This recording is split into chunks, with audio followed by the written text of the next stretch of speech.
Beautiful series for me started with my love of the Gothic novel.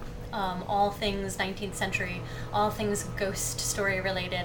I love the romanticism of the Gothic novel, and so pairing that with paranormal romance just seems like it's a natural combination. So the Strange and Beautiful series for me combines all my loves in one fell swoop. It's has nods to fantasy fiction, nods, as I mentioned, to the Gothic novel, nods to romance, and some crossover into YA as well, into young adults. So it's everything I love in one book, and thankfully it all works out.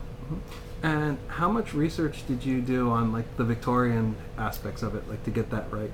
Well, I've loved the Victorian era since I was a child, and one of the ways I first started researching the era was just reading the literature, and I did that from a very young age. And then when I was in college, I got what amounted to a minor in the Victorian era and learned more about some of the social backgrounds and dynamics as well as the literature.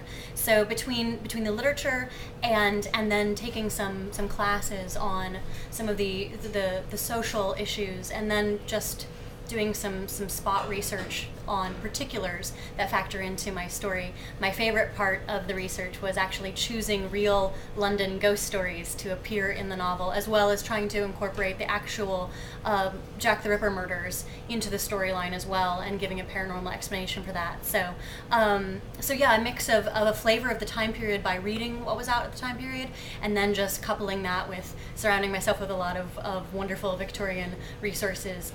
My favorite book of all as far as Victorian research is called What Jane Austen Ate and Charles Dickens Knew. It's a wonderful, wonderful resource.